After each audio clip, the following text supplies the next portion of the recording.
CBN e a tecnologia, com Gilberto Sudré. Compartilhando a internet com o vizinho. Pode ser uma conta fácil, né? Exatamente, Fernanda. Muita gente contrata aí um plano de banda larga e compartilha com seu vizinho via cabo, compartilha a senha da rede Wi-Fi, né? Mas isso, né, apesar de parece ser simples, parece ser uma coisa quase que, né, sem problema nenhum, na verdade pode trazer grandes dores de cabeça para quem faz isso, viu, Fernanda? Né? Primeiro, a gente tem que analisar, né, a questão do contrato. Quando a gente contrata um plano de banda larga com uma operadora, qualquer uma delas lá, está escrito no contrato lá que aquele serviço de banda larga, ele só é válido, né, para a unidade residencial para onde foi contratado o serviço. Né?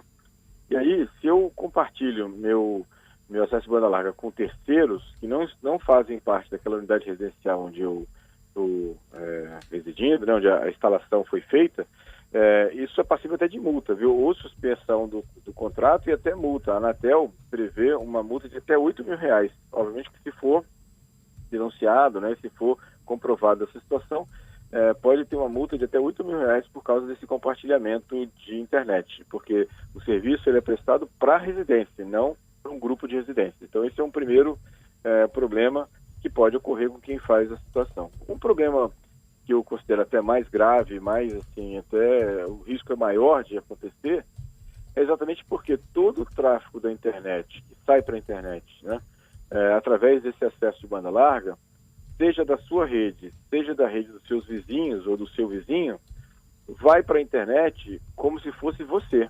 Não tem uma diferenciação entre a sua rede e a rede do seu vizinho. Tudo sai como se você estivesse fazendo acesso à internet. E aí o que acontece? Acontece que se alguém na rede do vizinho, né, ou dos vizinhos fizer alguma coisa ilegal, ou algum tipo de ação ilegal na internet, quem vai estar registrado que fez aquela ação foi o seu acesso à internet. E quem vai responder, pelo menos inicialmente, pelo processo, pelo caso, vai ser você. Então, ou seja, caso tenha uma fraude na internet e essa fraude foi feita a partir do seu acesso de internet, quando fizerem o rastreamento, vão chegar à conclusão que partiu do seu acesso de banda larga. E você que vai ter que ser chamado a explicar, né, nessa situação. E como hoje você não tem... ninguém normalmente mantém log, né, ou seja, o registro de que tráfego veio de que máquina dentro daquela rede, vai ser uma dor de cabeça para você e ter que explicar que não foi você, ou que tem que talvez analisar suas máquinas para provar que você não tinha interesse naquela questão, né? Então, ou seja, essa é uma questão bastante grave e assim, eu já participei de algumas situações de investigação nesse caso, que é bem complicado, viu, Fernanda? Bem complicado mesmo. Sim, sem dúvida. É um risco real que pode acontecer caso você compartilhe e você não tem controle, né? Porque o cara vai fazer depois que você compartilhou a sua rede com ele. Então, esse é um outro problema importante nessa situação. Lembrando que isso acontece se você compartilhar isso via cabo. Muitas pessoas passam o cabo, né, de uma unidade residencial para outra para compartilhar a internet, ou se você ceder a senha do seu Wi-Fi. A situação é a mesma e o efeito, no fim das contas, é o mesmo. Não adianta se é por cabo ou se é por Wi-Fi. A ideia é basicamente a mesma, nesse caso aqui. Outro problema que pode acontecer é que esses acessos de banda larga eles são previstos para utilizar por uma unidade residencial com quantidade X de computadores. Quando eu compartilho, a quantidade de computadores que usam aquele acesso vai aumentar bastante. Né? Imagino que vai aumentar bastante. E aí, o efeito colateral disso é a internet mais lenta. Então, tem uma internet bem mais lenta, e aí, né, se o seu vizinho estiver fazendo um download de pesada de um vídeo, ou assistindo algum streaming de vídeo ou de áudio, isso vai afetar diretamente a sua velocidade da internet também, nesse caso aqui. Né? E acaba criando uma indisposição com o vizinho, não é isso? Exatamente, né? Outro problema quem está derrubando o quê, né? Bom, outro problema que eu considero bastante grave, Fernando, também como todos os computadores da sua casa e do seu vizinho vão estar na mesma rede, né, ou seja, vão estar compartilhando a mesma infraestrutura, caso um desses computadores seja infectado por um vírus, existe a possibilidade desse vírus se propagar para as outras máquinas que estão conectadas à mesma rede. Então, veja, se seu vizinho lá pegou um vírus e foi infectado um vírus no computador dele, esse vírus pode, através da rede, infectar os outros computadores da sua casa também. Então, veja que também É um risco que existe, né? E não é pequeno esse risco também, né? Se o seu vizinho não toma cuidado, não navega de forma adequada, né, e ele tem uma máquina dele infectada com vírus, isso pode se propagar por todas as outras redes, né? Nesse caso também aqui, né?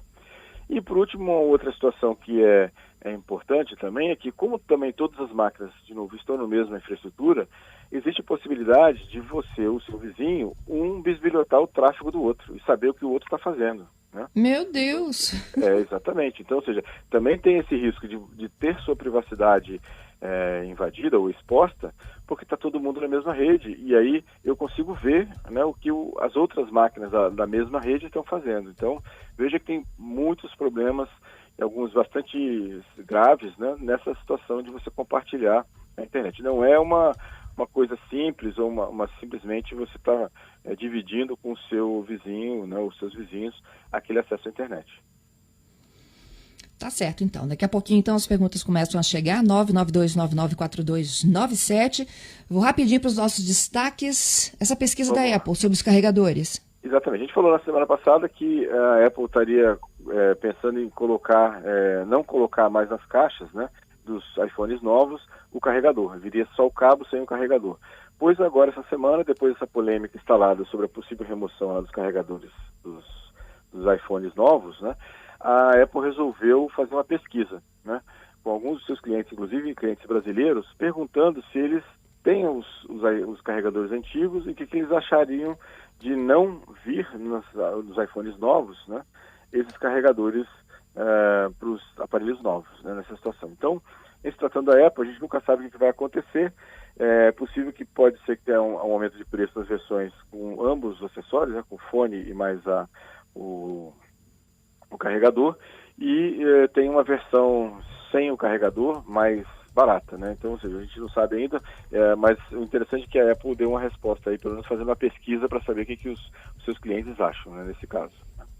Outra notícia que me chamou a atenção essa semana, Fernanda, foi que a gente já tinha até comentado aqui no CBN Tecnologia que alguns cartões de crédito, principalmente aqueles que você consegue pagar sem contato, só encostando o cartão na maquininha, tinha um limite de R$50 e você não precisava digitar senha. Você só encostava o cartão e até R$50 aquele débito era feito automaticamente sem você digitar a senha. Pois esse limite vai aumentar para R$100. Então agora quem tem cartões sem contato vão poder pagar valores de até R$100 sem precisar digitar a senha, né? Isso é bom, né, facilita um pouco, mas por outro lado é um risco, né, de você ter alguém capturar essa informação do seu cartão e fazer um débito de até R$100 sem que você precise digitar a senha. A senha. Uhum. Né? Isso.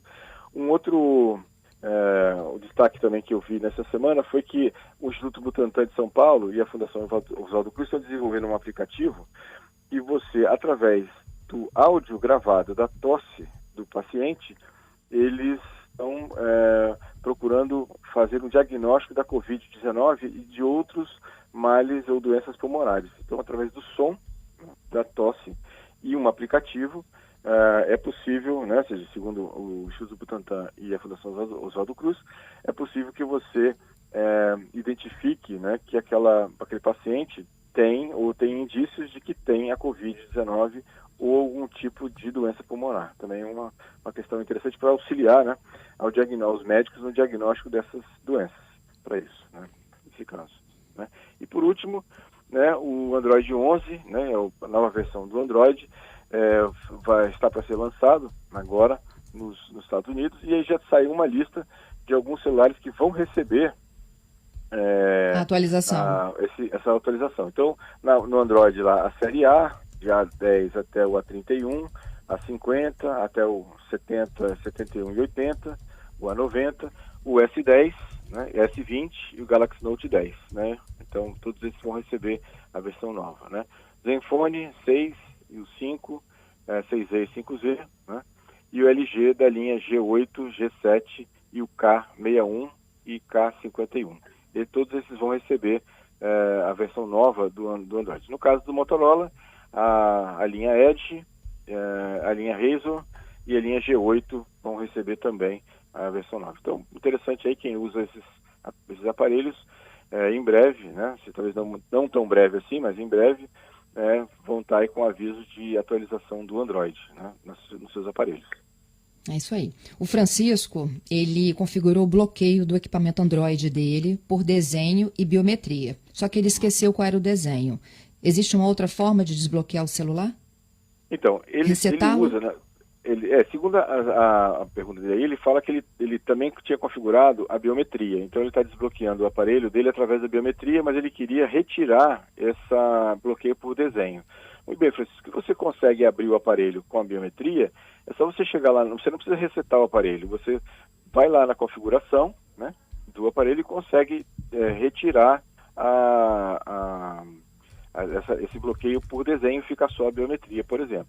Ou se a versão do Android não te permitir esse tipo de desbloqueio, de retirada desse desbloqueio de desenho, o que você pode fazer, já que você tem acesso ao aparelho por biometria, é fazer um backup, né, de todos os seus dados, e aí sim você pode resetar sem perder os dados do seu aparelho. Então, são duas sugestões aí que você pode encaminhar para resolver o problema aí desse bloqueio que você não lembra mais como é que é o desenho, né, para o desbloqueio do aparelho. Bom, tenho mais aqui perguntas. Estou 2 minutinhos do Repórter CBN. Vamos tentar responder o que der aqui. Vamos lá. O Antônio, ele me pergunta se